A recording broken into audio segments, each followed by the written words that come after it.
Assalamualaikum warahmatullahi wabarakatuh, sahabat kalian yang berbahagia. Kita akan coba melihat apa sebenarnya yang melatar belakangi kasus-kasus yang terjadi di tanah air ya. Dan tentu saja pada ruang ini kita akan fokus pada konstruksi pemikiran itu sendiri. Mulai dari pembatalan haji, kerugian Garuda, penunjukan komisaris, dan biasanya semua isu yang menguras energi publik itu tidak pernah bertemu dengan solusi, artinya tidak ada garis finalnya dan biasanya semua tenggelam begitu saja. Soal pembatalan haji misalnya, ini publik disajikan oleh data yang tidak sekedar berbeda namun juga bertentangan kalau melihat berita-berita yang telah beredar antara apa yang disampaikan oleh pemerintah maupun DPR RI dengan apa yang disampaikan oleh Kedutaan Besar Saudi di tanah air. Pada intinya, publik pada bertanya apa yang sebenarnya terjadi, karena fakta yang muncul memang bertentangan dan cenderung satu dengan yang lain tidak bisa dikonfirmasi perihal apakah betul ya pemerintahan Saudi tidak menyediakan kuota atau pemerintah Indonesia yang tergesa-gesa, atau dikarenakan fakta-fakta lain yang kemudian publik bertanya apakah dana haji itu masih ada atau tidak. Mengingat kemudian ini dengan isu berikutnya, Garuda belum lama ini dikabarkan mengalami kerugian. Nah, apakah ada hubungannya antara dana haji kemudian kerugian Garuda sehingga tidak dapat memberangkatkan jamaah haji di tanah air? Pertanyaan-pertanyaan seperti ini muncul dan akan menjadi sebuah gelombang pertanyaan, artinya banyak orang bertanya, sejauh tidak segera ada jawaban yang tegas dan jelas yang disampaikan oleh pemerintah terhadap masyarakat itu sendiri. Kalau diingat tentang antusiasme masyarakat Indonesia berangkat haji, jelas ini sesuatu yang memang patut dipertanyakan, mengingat dana haji yang ada itu adalah dana masyarakat, bukan dana pajak, bukan milik pemerintah ataupun yang lain. Itu murni milik jamaah haji, dan tentu saja jamaah haji berhak untuk mendapatkan penjelasan sejelas-jelasnya, seterang-terangnya, termasuk di dalamnya bagaimana langkah pemerintah kalau misalnya 2021 betul-betul tidak jadi berangkat haji, konsekuensi kaitan dengan yang 2 tahun ini semestinya berangkat, kemudian antrian dan seterusnya. Jadi persoalan tidak sesederhana dan tidak sebatas pada konteks hari ini atau tahun ini.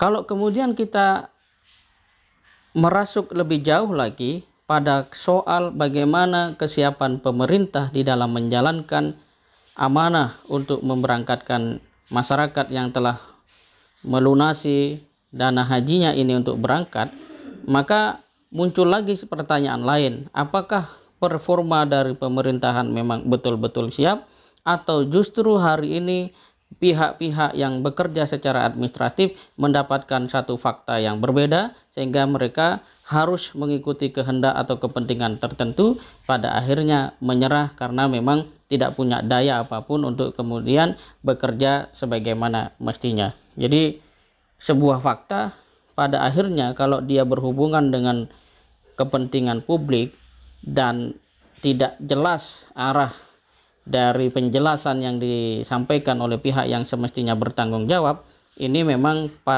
tidak bisa dibendung banyaknya pertanyaan yang muncul, dan itu adalah hal yang sifatnya rasional.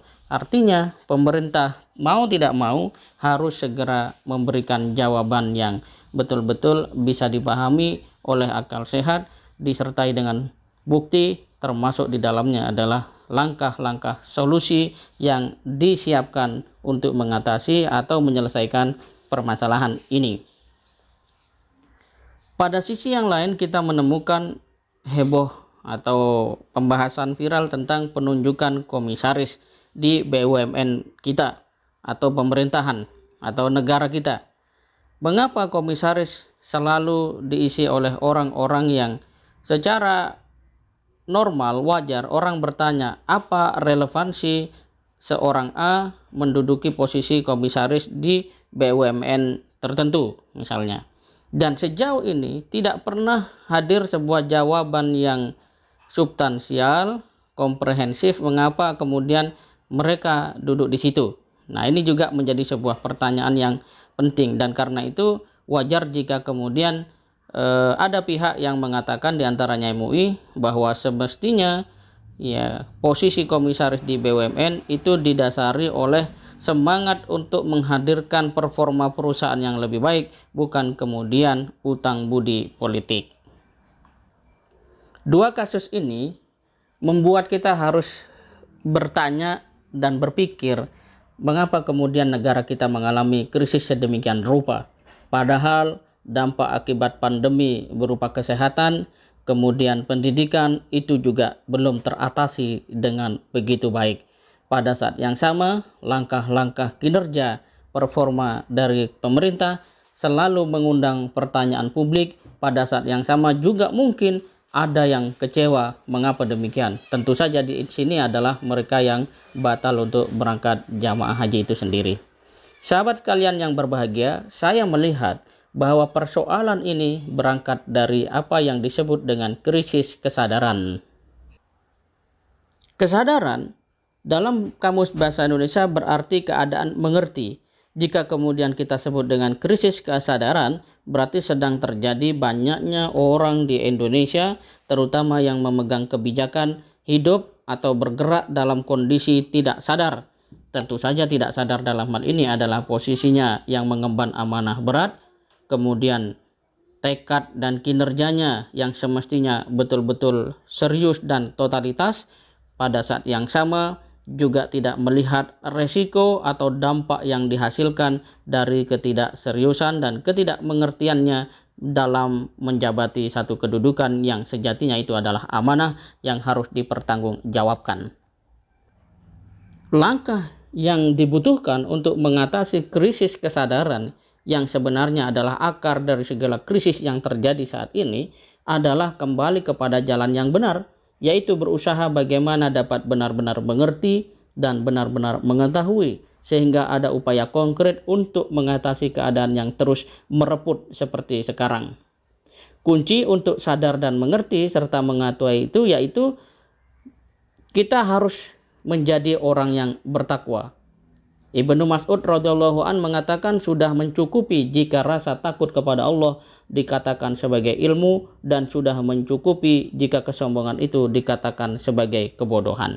Dalam pengertian yang lain, bangsa Indonesia seperti yang disampaikan Profesor Salim Said memang harus betul-betul mengejawantahkan apa yang disebut dengan takwa. Sebab tidak ada yang bisa mengontrol emosi, pretensi, juga interest dari orang-orang yang memiliki kuasa, yang cenderung banyak pihak mengatakan akan menjadi korup jika tidak terkendali, kecuali orang-orang itu sendiri sadar bahwa dirinya adalah hamba Tuhan, dan karena itu dengan segenap sepak terjang yang mereka lakukan, terutama ketika mengurus urusan orang banyak, akan betul-betul dimintai pertanggungjawabkan oleh Tuhan itu sendiri.